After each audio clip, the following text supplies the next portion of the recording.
এবার আর ৯৪ লক্ষ নয়, ১,৩৬,০০,০০০ ভোটারকেই এবার শুনানিতে ডাকতে চলেছে নির্বাচন কমিশন। আর বন্ধুরা, প্রথমে নির্বাচন কমিশন বলেছিল যে লজিক্যাল ডিসক্রিপেন্সিতে যদি ছোটোখাটো নামের বানান ভুল থাকে, অর্থাৎ ধরুন নামের বানানে খুব সামান্য ভুল, কিংবা ধরুন বাবার নামে ধরুন মিডিল নাম নেই, বা এই সমস্ত যে ছোটোখাটো ভুল রয়েছে, এই সমস্ত ক্ষেত্রে আর শুনানিতে ডাকবে না নির্বাচন কমিশন। অর্থাৎ এই সমস্ত ক্ষেত্রে কিছু কিছু ভোটারের নামে শুনানির নোটিশ ইস্যু হয়ে গেলেও তাদের শুনানির নোটিশ কিন্তু ফিরিয়ে নেওয়া হচ্ছিল বা বাতিল করা হচ্ছিল, এবং বলা হয়েছিল যে এই সমস্ত ভোটারদের কাছে যাবে বিএলও, এবং বিএলও গিয়ে তাদের থেকে যে কোনো একটা ডকুমেন্টস নেবে, যে ডকুমেন্টসে প্রমাণ হয়ে যাবে যে দুজন ব্যক্তি সেম, সেই ডকুমেন্টস বিএলও তাদের বিএলও অ্যাপের মাধ্যমে লজিক্যাল ডিসক্রিপেন্সিসের যে নতুন একটা অপশন এসছে সেখানে আপলোড করে দেবে এবং একটা সেলফ ডিক্লারেশন দেবে। তারপরে সেই ফর্মটি চলে যাবে ইয়ারোর কাছে। ইয়ারো যদি মনে করে যে সেই সমস্ত দলিল ঠিক রয়েছে, তাহলে তার নাম চূড়ান্ত ভোটার তালিকাতে থাকবে। এটা ছিল হচ্ছে প্রসেস।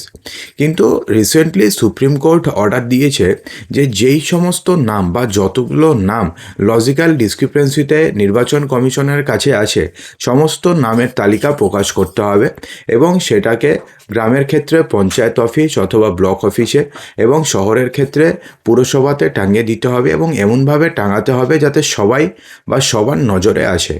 অর্থাৎ ১,৩৬,০০,০০০ নাম এবার তালিকা প্রকাশ করতে হবে নির্বাচন কমিশনকে। অর্থাৎ এখন থেকে আর ৯৪ লক্ষ নয়, এই ১,৩৬,০০,০০০, অর্থাৎ যাদের নাম প্রকাশ করবে সেই সমস্ত ভোটারদেরই এবার হিয়ারিংয়ে ডাকতে চলেছে নির্বাচন কমিশন। অর্থাৎ এর আগে যে ভাবা হচ্ছিল যে ১,৩৬,০০,০০০ রাখবে না, ৯৬ লক্ষ রাখবে, কিন্তু এবার আর সেটা হবে না। ১,৩৬,০০,০০০ ভোটারকেই এবার হিয়ারিংয়ে ডাকতে চলেছে নির্বাচন কমিশন। দেখুন, সুপ্রিম কোর্টের তরফ থেকে কিন্তু 10খানা অর্ডার দেওয়া হয়েছে, যার মধ্যে কিছু অর্ডার রয়েছে যেগুলো খুব ভালো। যেমন সুপ্রিম কোর্ট বলেছে যে মাধ্যমিকের সার্টিফিকেটের সাথে সাথে, যেহেতু মাধ্যমিকের অ্যাডমিট কার্ডেও একজন পরীক্ষার্থীর অথবা একজন ভোটারের ডেট অফ বার্থ সেখানে ক্লিয়ারলি উল্লেখ থাকে, তাহলে সেক্ষেত্রে মাধ্যমিকের অ্যাডমিটের মার্কশিট সার্টিফিকেটের সাথে সাথে তার অ্যাডমিটকেও প্রামাণ্য নথি হিসাবে গ্রহণ করতেই হবে, বিকল্প নথি হিসাবে গ্রহণ করতেই হবে। যদিও এটা একটা জাস্টিফাইড কথা, কারণ আমাদের পশ্চিমবঙ্গে, অন্য রাজ্যে কী হয় জানা নেই, কিন্তু আমাদের পশ্চিমবঙ্গে আমরা জানি যে মাধ্যমিকের অ্যাডমিটে কিন্তু ডেট অফ বার্থ লেখা থাকে, এবং এটা কিন্তু ডেট অফ বার্থ প্রমাণের একটা সবথেকে বড় একটা উৎস। যাদের কাছে বার্থ সার্টিফিকেট নেই তারা কিন্তু নর্মালি মাধ্যমিকের অ্যাডমিট কার্ডই দিয়ে থাকে, কিন্তু কী যুক্তিতে নির্বাচন কমিশন বাতিল করলো সেটা তারা জানে। তো সেক্ষেত্রে কিন্তু এবার সুপ্রিম কোর্ট স্পষ্টভাবে বলে দিয়েছে যে মাধ্যমিকের অ্যাডমিট কার্ডকেও, পশ্চিমবঙ্গের ক্ষেত্রে মাধ্যমিকের অ্যাডমিট কার্ডকেও একটা বিকল্প পরিচয়পত্র হিসাবে কিন্তু মানতেই হবে নির্বাচন কমিশনকে, এবং সেই যুক্তি নির্বাচন কমিশন এবার মেনে নিয়েছে। তারা বলেছে যে কেউ যদি মাধ্যমিকের অ্যাডমিট কার্ড দিয়ে যদি হিয়ারিং করে, তাহলে সেক্ষেত্রে তার নামে আর দ্বিতীয়বার হিয়ারিংয়ের নোটিশ ইস্যু হবে না, যেটা আমরা আগের ভিডিওতে বলেছিলাম, কারণ সেই সময়তে সুপ্রিম কোর্টের অর্ডার আসেনি। তো এবার বলা হচ্ছে যে তাদের নামে হিয়ারিংয়ের নোটিশ ইস্যু হবে না, এবং যারা মাধ্যমিকের অ্যাডমিট দেখিয়েছে তাদের কোনো সমস্যা নেই, বা যে দেখাবে তারও কোনো সমস্যা হবে না। ঠিক আছে, সেক্ষেত্রে এটা খুব ভালো অর্ডার দেওয়া হয়েছে। আবার আরও বলা হয়েছে যে এবার শুধুমাত্র বিডিও অফিস কিংবা এসডিও অফিস নয়, মানুষের হয়রানি কমাতে দরকার পড়লে ব্লক কিংবা পঞ্চায়েত অফিসেও এসআইআরের হিয়ারিংয়ের শুনানি করতে হবে, এবং তার ব্যবস্থা প্রয়োজনীয় যে লোক রয়েছে সেটা নির্বাচন কমিশন এবং রাজ্য নির্বাচন কমিশনকে নিতে হবে, এবং রাজ্য সরকারকে উপযুক্ত ব্যবস্থা করতে হবে হচ্ছে আইন শৃঙ্খলা। কারণ আমরা দেখছি যে হিয়ারিংয়ের সময় তো না বেশ কিছু জায়গাতে ঝামেলা হচ্ছে, গণ্ডগোল হচ্ছে, তো এগুলো যাতে না হয় তো সেটাকে দেখতে হবে রাজ্য পুলিশের ডিজিকে। এটাও খুব ভালো নির্দেশ দেওয়া হয়েছে, এবং ওটাও খুব ভালো নির্দেশ দেওয়া হয়েছে। এবং সেক্ষেত্রে না স্বচ্ছতা বজায় রাখতে এবার নির্বাচন কমিশন বলেছে যে ১,৩৬,০০,০০০ ভোটার যারা রয়েছেন, যাদের নামে লজিক্যাল ডিসক্রিপেন্সি ধরা পড়েছে, সেই প্রত্যেকের লিস্ট টাঙাতে হবে। অর্থাৎ যদি প্রত্যেকের লিস্ট টাঙায়, তাহলে তো প্রত্যেককে এবার হিয়ারিংয়ের জন্য ডাকতেই হবে নির্বাচন কমিশনকে। এর আগে নির্বাচন কমিশন বলেছিল যে এই যে ১,৩৬,০০,০০০ মধ্যে যাদের নামে সামান্য ভুল রয়েছে, যাদের বাবার নামে সামান্য ভুল রয়েছে, সেগুলোকে কিন্তু কোনোভাবে তারা ডাকবে না। তাদের বাড়িতে বিএলও যাবে, এবং বিএলও গিয়ে সমস্ত কিছু ঠিকঠাক দেখে আসবে, একটা ছবি তুলে নিয়ে আসবে, ব্যাস, তাহলে তাদেরকে আর হয়রানির জন্যে আর মানে আসতে হবে না হিয়ারিংয়ে। কিন্তু এবার কিন্তু সেটাও বাতিল করে দিয়েছে সুপ্রিম কোর্ট। অর্থাৎ এবার কিন্তু নির্বাচন কমিশন এই প্রত্যেকটি ভোটারকে এবার হিয়ারিংয়ের জন্য ডাকতে চলেছে। তো এবার দেখুন না, এখানে একটা প্রশ্ন রয়েছে। ধরুন আপনি হিয়ারিংয়ে গেলেন, হিয়ারিংয়ে যাওয়ার পরে আপনি হিয়ারিংয়ে অনেকগুলো ডকুমেন্টস দিলেন, অর্থাৎ মাধ্যমিকে অ্যাডমিট দিলেন, মার্কশিট দিলেন, সমস্ত কিছু দিলেন। কিন্তু ধরুন সেক্ষেত্রে নির্বাচন কমিশন মানছে না যে আপনি কী কী ডকুমেন্টস দিয়েছেন, বা সেটা যে দিয়েছেন এটা কিন্তু এতদিন পর্যন্ত নির্বাচন কমিশন কোনো প্রকারের রসিদ দেয়নি। এটা কিন্তু একটা ভোটারের মধ্যে একটা ভয় আসতে পারে যে আমি যে এতগুলো ডকুমেন্টস দেখালাম, পরে যদি অস্বীকার করে যে আমি কিছু দেখাইনি, তো সেজন্য নির্বাচন কমিশন বলেছে যে একটা রসিদ দিতে হবে। রসিদের কথা ক্লিয়ারলি বলেনি, তার মানে কিছু একটা দিতে হবে যাতে ভোটাররা যাতে সন্তুষ্ট হয় যে আমি এই ডকুমেন্টস দিয়েছি এবং ওরা দেখেছে, এরকম একটা রসিদ দিতে হবে।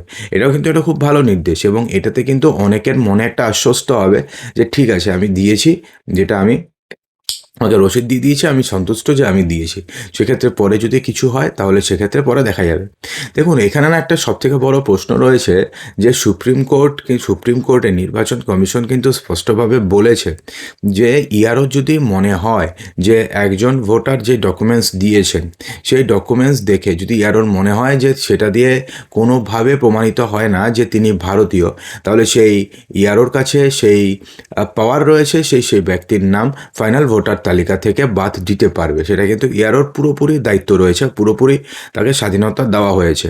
তো এই অবস্থায় যাতে এমন লোক যাদের ধরুন কোনো ডকুমেন্টস নেই তাদেরও যেন কথা শোনা হয়, সেজন্য সে তার তরফ থেকে একজন রিপ্রেজেন্টেটিভ রাখতে পারবে। সে বিএলএ হতে পারে অথবা যে কোনো লোক হতে পারে। তো এটাও কিন্তু খুব ভালো একটা সিদ্ধান্ত নেওয়া হয়েছে। দেখুন বন্ধুরা, এতদিন পর্যন্ত কী চলছিল না, আনম্যাপড যারা ছিল তাদের হিয়ারিং চলছিল, কিন্তু এবার না আনম্যাপডেও যারা ধরুন ডোমিসাইল সার্টিফিকেট যারা দিয়েছে তাদেরকে আবার হিয়ারিংয়ের নোটিশে ডাকতে পারে। এছাড়া ধরুন যারা ওবিসি সার্টিফিকেট দিয়ে যারা হিয়ারিং করিয়েছে, বিশেষ করে যাদের যে সমস্ত ওবিসিরা 2010-এর পরে যারা ওবিসি তালিকায় ইনক্লুডেড হয়েছে তাদেরকেও তো আবার ডাকবে। তার কারণ যারা শুধুমাত্র ওবিসি সার্টিফিকেট দিয়ে যারা হিয়ারিং করেছে তাদের তো আবার ডাকবে, কারণ তারা তো প্রপার ডকুমেন্টস দেয়নি, কারণ সেই ডকুমেন্টস তো নির্বাচন কমিশন বাতিল করে দিয়েছে। অর্থাৎ তাদেরকে আবার ডাকবে, অর্থাৎ 1,34,00,000 তো ডাকবে, সেই সঙ্গে আরও হিয়ারিংয়ে ডাকতে পারে যেই সমস্ত ভোটারের এই সমস্যাগুলো রয়েছে। এবং তারপরে স্টেজে ধরুন যাদের বয়স 45 বছরের ওপরে কিন্তু তাদের নাম 2002-এর তালিকাতে নেই, তো সেক্ষেত্রে এমনটা নয় যে তাদের প্রত্যেককে বাদ দিয়ে দেবে, সেমনটা কিন্তু কোনো ব্যাপার নয়। কিন্তু সেক্ষেত্রে কিন্তু এমনটা দেখা হবে যে কী কারণে তার নাম সেই ভোটার তালিকাতে ছিল না, সেই কারণ কিন্তু সেই ভোটারকে দেখাতে হবে বা বলতে হবে যে এই কারণে আমার নাম 2002-এর তালিকাতে ছিল না। এছাড়া যে সমস্ত ভোটারের ধরুন বাবা মায়ের সাথে বয়সের পার্থক্য 15 বছরের কম, তো সেই সমস্ত ভোটারকেও যে ফেক সেমনটা নয়, আগেকার দিনে অনেকে রয়েছে যার 15 বছরের কমে বাচ্চা হয়ে গেছে, তো সেক্ষেত্রে জাস্ট খালি তাদেরকে প্রমাণ করতে হবে, জাস্ট এটা দেখাতে হবে যে সে যেই তথ্যগুলো দিয়েছে সেই তথ্যগুলো একদম রাইট। দেখুন কোনো ভোটার যদি ভুয়ো তথ্য দেয়, যদি ধরা পড়ে, তো সেক্ষেত্রে কিন্তু তার 15 বছরের জেল পর্যন্ত হতে পারে। তো সেক্ষেত্রে কিন্তু কেউ ভুল তথ্য দেবেন না। এবং হিয়ারিংয়ে যাওয়ার সময় আপনাকে কী তথ্য দিতে হবে, দেখুন সে প্রথমে আপনারা ইএফ ফর্ম অর্থাৎ এনুমারেশন ফর্মটিকে নিয়ে যাবেন, তারপর যে আপনার নোটিশ রয়েছে সেই নোটিশটি আপনি নিয়ে যাবেন, তারপর আপনার আধার কার্ড, 3টে ডকুমেন্টস আপনি নিয়ে যাবেন, কারণ এই 3টে ডকুমেন্টস আপনাদের সবার কাছেই রয়েছে। ঠিক আছে, এরপরে আপনি কী নেবেন, আপনাদের কাছে যা রয়েছে কমিশন যে 11টি ডকুমেন্টস বলেছে, এবার মাধ্যমিকের অ্যাডমিটও জুড়ে আছে, মাধ্যমিকের সার্টিফিকেটও জুড়ে আছে, অর্থাৎ যতগুলো ডকুমেন্টস বলেছে সবগুলো ডকুমেন্টসের মধ্যে যেই ডকুমেন্টসগুলো আপনাদের রয়েছে সেই ডকুমেন্টসগুলো আপনি নিয়ে যাবেন, সেই ডকুমেন্টসগুলো দেখাবেন। সেই ডকুমেন্টস যদি আপনি দেখাতে পারেন তাহলে আপনি ভারতীয়, আপনাকে কোনো চিন্তা করার দরকার নেই, আপনার নাম ফাইনাল ভোটার তালিকাতে থাকবে। কিন্তু যদি আপনি না নিয়ে যেতে পারেন বা না দেখাতে পারেন তাহলে সেক্ষেত্রে কিন্তু আপনাদের নাম ফাইনাল ভোটার তালিকাতে থাকবে না, এমনটা কিন্তু নির্বাচন কমিশন ক্লিয়ারলি জানিয়ে দিয়েছে। ঠিক আছে, তো আশা করি আপনাদের সমস্ত কিছু বোঝাতে পেরেছি। যদি ভালো লেগে থাকে লাইক করবেন, শেয়ার করবেন, চ্যানেলটিকে সাবস্ক্রাইব অবশ্যই করবেন।